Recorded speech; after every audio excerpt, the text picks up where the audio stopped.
up everybody and welcome back to the channel guys. I hope you are doing absolutely fine. और इस समय I hope आप सब लोग अपने घर में हैं, सुरक्षित हैं, क्योंकि इस समय जो बाहर माहौल चल रहा है बहुत ही ज़्यादा टेंस्ड है। किसी को मालूम नहीं था कि एक छोटी सी क्या कहें, बहुत बड़ी बन चुकी है अब तो ये बीमारी। मतलब क्या है तो कुछ समझ में ही नहीं आ रहा है, इसका कोई हल नहीं निकल रहा अभी तक। इतने दिनों से इतनी वैक्सीन ट्राई की गई लेकिन किसी का कोई असर दिख नहीं रहा है और इतनी तेज़ी से ये फैल गया। मतलब 40 lakh above cases in India only. सोचिए वर्ल्ड में क्या हाल है। Don't I can't imagine. तो सबसे पहले तो मैं आप लोग ये सोच रहे होंगे कि मैं इतने दिनों से व्लॉग नहीं कर रहा हूँ।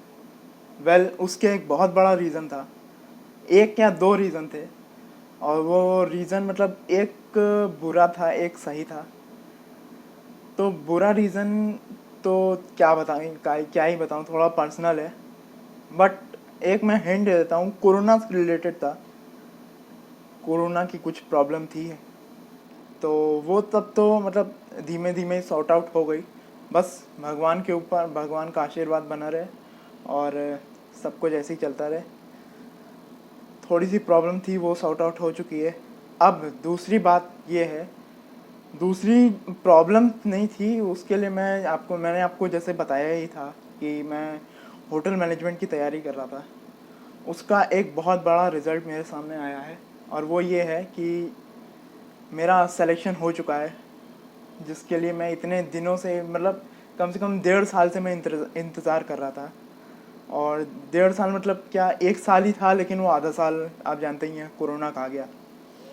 तो अब मैं आपको कॉलेज नहीं बताऊंगी कौन से कॉलेज में सिलेक्शन हुआ है, बट जिस चीज़ के लिए मैं ट्राई कर रहा था, जिस कॉलेज जो चेन के लिए मैं ट्राई कर रहा था, उसमें नहीं मिला, अलग मिला है मुझे। और जब मैं वो कॉलेज जाऊंगा तभी मैं आपको दिखाऊंगा, तभी मैं आपको बताऊंगा कि कौन सा कॉलेज है। वेल होटल मैनेजमेंट की जो है एक मेन बॉडी है जो कि है NCHM। IHM जो है वो मेन बॉडी है, उसका एग्ज़ाम जो होता है वो NCHM JEE कहलाता है। बेसिकली मेन JEE नहीं है, मेन JEE एग्ज़ाम अलग होता है, लेकिन मैंने जो दिया है वो है NCHM JEE। उसमें ये एक ऑल ओवर इंडिया एग्ज़ाम है। बेसिकली इसमें होता क्या है कि आपकी जितनी बढ़िया रैंक आती है उसके हिसाब से आपको कॉलेज मिलता है। और अब एक बार मैं ट्राई कर चुका था, जब मेरा 12th हुआ था, तो मैंने सोचा यार एक बार ऐसी ट्राई दे के देखते हैं कि कैसा आता है पेपर, एक एक्सपीरियंस होएगा। अब भाई साहब मैं मतलब मुश्किल से आधा महीना पढ़ा होऊंगा, और आधा महीना पढ़ा होने के बाद जब मैं एग्ज़ाम दिया, उसका रिज़ल्ट आया, तो मतलब बहुत अच्छी रैंक नहीं थी वो। मतलब मैं आता हूँ एक जनरल कैटेगरी में, तो जनरल कैटेगरी से बहुत ही नीचे थी वो, एक तरीके से आप कह सकते हैं। तो अब हुआ कुछ ऐसा कि हमने डिसाइड किया कि 1 साल पूरा चलो ड्रॉप करते हैं। मैं आपको पहले ही बता चुका हूँ कि मैंने 1 साल ड्रॉप किया है। अब हुआ ये कि जब मैंने ड्रॉप किया तो मैं पढ़ने लगा सब कुछ उसके बारे में, उसका एंट्रेंस के बारे में तैयारी करने लगा, उसकी एंट्रेंस की प्रिपरेशन करने लगा। बेसिकली मैथ्स, जीके और रीजनिंग, इस टाइप के क्वेश्चंस आते हैं उसमें, तो इन सब की पूरे मैंने साल भर तैयारी की। अब जाके अगस्त में मेरा एग्ज़ाम हुआ, अगस्त एंड में। लेकिन एक प्रॉब्लम हुई उसमें। प्रॉब्लम ये थी कि जब मैंने पिछले साल दिया था तो उसका जो रिज़ल्ट था उसकी डेट रिलीज़ थी ऑलरेडी कि इस डेट को रिज़ल्ट आएगा। लेकिन इस बार जब मैंने दिया एग्ज़ाम, तो कोई उस समय तक, जब तक एग्ज़ाम हो गया तब तक भी कोई रिज़ल्ट की डेट नहीं अनाउंस हुई थी। और एंड समय तक जब तक रिज़ल्ट आ नहीं गया तब तक भी कुछ पता नहीं था हम लोग कि कब होएगा। अब जो कॉलेज मुझे मिला है, तो उस हिसाब से ये देखा गया कि उसमें सीट भर रही हैं। अब मैंने कहा यार अगर इस बार भी, अब इतने सारे स्टूडेंट्स बैठे हैं, कुछ स्टूडेंट इस बार ऐसा हुआ है कि नहीं बैठे हैं ड्यू टू कोविड, उनको डर लग रहा है या कुछ भी हो रहा है, डोंट नो, बट जितने स्टूडेंट नहीं बैठे उस हिसाब से रैंकिंग भी इसमें चेंज हुई। अब हुआ ये कि मैंने एग्ज़ाम दे दिया, जो कॉलेज मुझे मिल रहा था उसमें सीट कम हो रही थी। मैंने कहा यार अगर फिर से उसमें चांस ले लिया मैंने, उसको इसको इसको छोड़ दिया इस कॉलेज को सिर्फ एक NCHM के चक्कर में, IHM के चक्कर में। तो मैं दोनों जगह से हाथ धो बैठूंगा, मेरा कहीं एडमिशन नहीं मिलेगा फिर मुझे। मैंने कहा रिस्क नहीं लेना है, जितना भी फीस है, जितना भी जो भी रिक्वायरमेंट है पूरी करो, करवा दो एडमिशन। हो गया मेरा एडमिशन। जिस समय मेरा एडमिशन हुआ उसके जस्ट दो, यकीन नहीं करोगे आप, 2 दिन बाद मुझे इतना ज़्यादा गुस्सा आया। 2 दिन बाद उसका रिज़ल्ट निकला और मेरे पिछले हिसाब से काफ़ी ज़्यादा अच्छी रैंक आई थी, काफ़ी ज़्यादा, मतलब बहुत ज़्यादा भी नहीं, हाँ, लेकिन उससे तो बहुत ही ज़्यादा बेटर थी।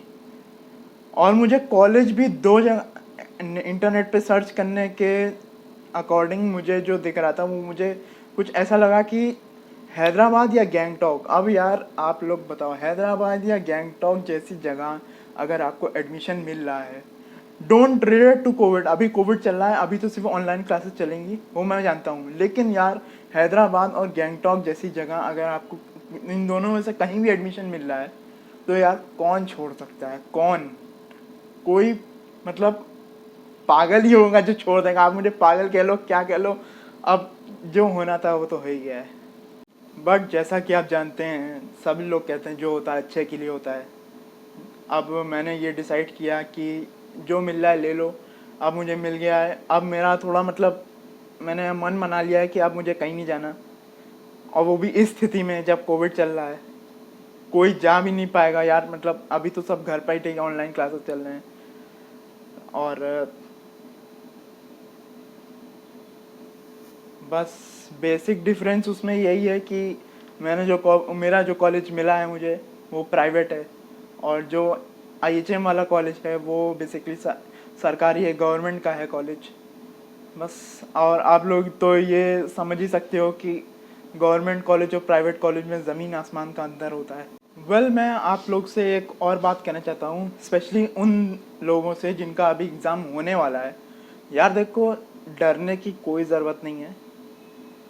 सिक्योरिटी सेफ्टी मेजर्स लिए जा रहे हैं, ऐसा नहीं है कि तुम लोग एग्ज़ाम में बैठोगे तो तुमको कुछ हो जाएगा।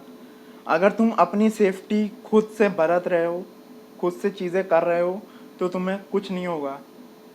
मैं बता रहा हूँ, मैंने एग्ज़ाम दिया है, और अब की बार तो सोशल डिस्टेंसिंग के चक्कर में एक सेंटर की जगह कई सारे अलग अलग सेंटर्स कर दिए गए हैं, जो कि एक बहुत अच्छा स्टेप है। और दूसरी बात ये है कि जब मेरा मेरा जो एक्सपीरियंस था, मैं वो आपके संग शेयर करना चाहता हूँ। जब मैं एग्ज़ाम में एंटर हो रहा था, तो सब पहले कार्ड वार्ड, आपका ID कार्ड और दुनिया ज़माने की चीज़ें आपकी चेक होती हैं।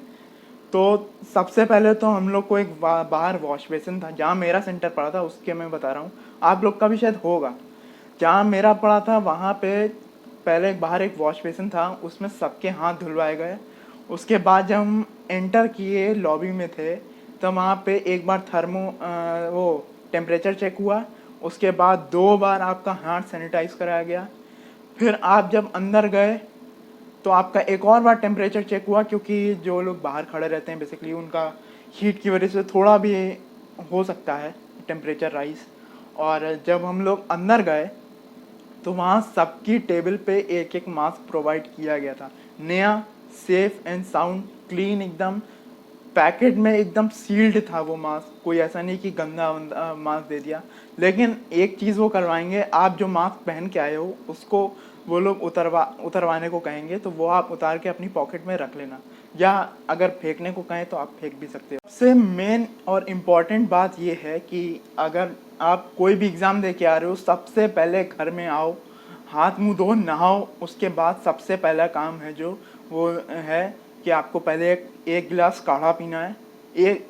उसी समय नहीं, 3 4 5 6 दिन तक लगातार। अगर आप नहीं पी रहे हो तो मैं बता रहा हूँ, वरना तो आपको रोज़ पीना चाहिए। रोज़ क्या, अगर आप ऑल्टरनेटिव डेज भी पी रहे हो तो बहुत बढ़िया बात है, लेकिन मैं एग्ज़ाम का बता रहा हूँ। जिस समय आप एग्ज़ाम दे के आओ, हाथ मुंह धो, नहा लो। उसके बाद आप एक गिलास काढ़ा और एक बार आप स्टीम कर लोगे तो बहुत ज़्यादा फ़ायदा होएगा, बहुत ज़्यादा, लिटरली आई मीन बहुत ज़्यादा। मतलब मैंने किया है, मैं बता रहा हूँ, बहुत अच्छा लगता है और बहुत सेफ रहोगे आप लोग। So guys, this is for it now.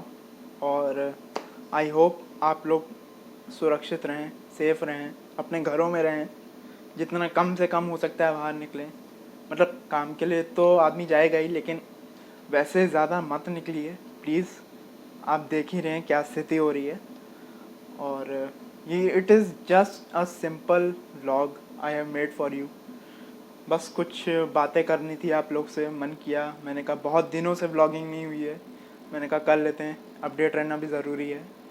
और भी मैं जल्दी व्लॉग बनाऊंगा, ऐसा नहीं है कि मैं बंद कर दूंगा, मैं बंद कर रहा हूँ, ऐसा बिल्कुल भी नहीं है। मैं व्लॉग बनाता रहूँगा, आपके लिए अच्छे से अच्छा कंटेंट लाता रहूँगा, जितना मुझसे हो सकता है मैं बनाऊँगा, मैं रुकूँगा नहीं।